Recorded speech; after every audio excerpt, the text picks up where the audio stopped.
Conor, we're speaking after the first day of pre-season. You're first in charge of the Reds. How did it feel to be back out there?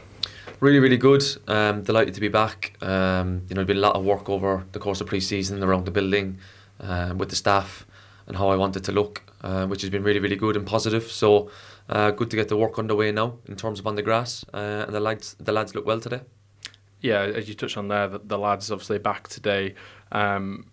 How did you sort of assess them? What was the sort of vibe like in the camp? It was really, really good, really positive. New coaching staff, new buzz, new kit, as you can see. New fresh faces in the building in terms of lads who were out on loan as well last year, which is a big positive. They've come back like new players as well. So the lads looked okay today. Obviously, they did a lot of testing and pushed them a little bit, but the tougher days are to come, that's for sure. What are your aims then for this pre-season sort of period? What do you want to get out of the games and training sessions? I think probably picturing how I want my team to look on the first day of the season, and then working back from there really. So how can we go and achieve that? I think we saw it in spells towards the end of the season, probably came together nicely at Reading. So that's a team, how I expect my team to look and to play for large spells. Obviously with that we'll be able to press with more intensity because the lads will definitely be fitter and be able to do it for longer spells. I think looking at how I would like him to look on the first day of the season, early August, and work back from that and how we will achieve that. And that's something that me and the coaching staff have got our heads together with, and how we've planned pre-season. You touched on earlier fresh faces. First of all, Murphy Cooper joining us on a season-long loan, goalkeeper of course. Just talk a little bit about what he'll bring to the ranks.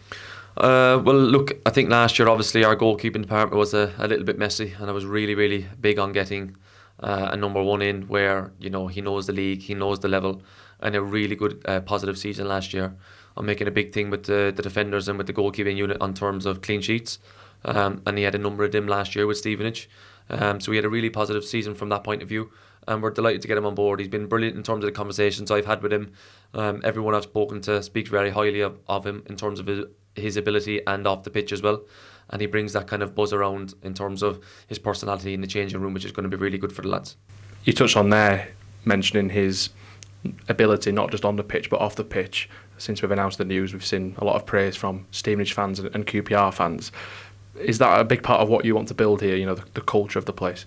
Yeah, definitely. I think the new signings that will come in over the course of pre-season are one players who want to be here, and want to work hard for the football club, and he's definitely one.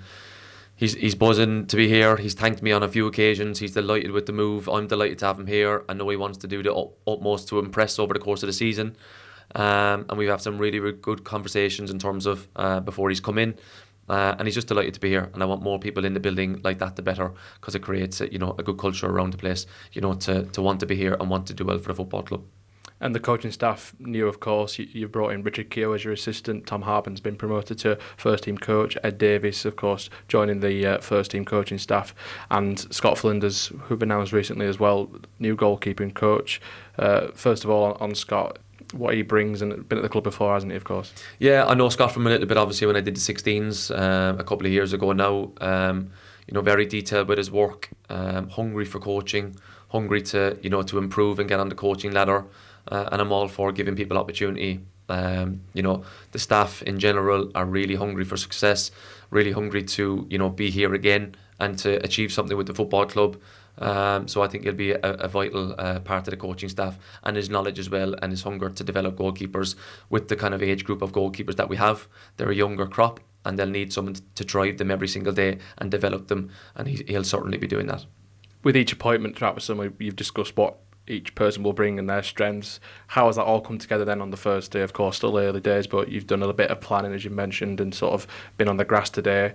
How has that felt? Has it felt aligned and you've all been on the same page? Yeah, the dynamic's been brilliant. It really has. The meetings that we've had today over the course of the summer, the meetings that we've had, people have been putting in their opinions and not afraid to speak out, which is great. I think that the coaching staff are very aligned in terms of what we want to go and do, and I think it's if the staff that I've brought together will set the tone in terms of how we want to go about our business, and that will filter down to the players and around the club, and we'll all move in the right direction, no doubt. Looking ahead then, of course, we've just had the first day, a long way to go into that first game of the season in August, but just talk us through the next few imminent days, what the lads have in store and what the aims are. Yeah, just to push the lads to get fitter, of course, with how I want to play. We're going to be on the front foot and, high pressing, so we have to get fitter and set the tone in terms of how we want to play from day one. So certain principles and certain ideas, there's no time to waste. We got, a video meeting in today on how we want my team to look. Same tomorrow, replicate that out in the pitch and paint ideas and on how we want to play and how we want to look straight away. There's no time to waste. We're on the front foot and getting the staff and the group into a position where we want to move forward and how we want the team to look. And we've been replicating that from day one, like I said, because there's a lot of work to do in a short space of time. Conor, really appreciate your time. It will have been a busy day, and I'm sure we'll catch up soon to discuss pre-season later today. Cheers, thanks.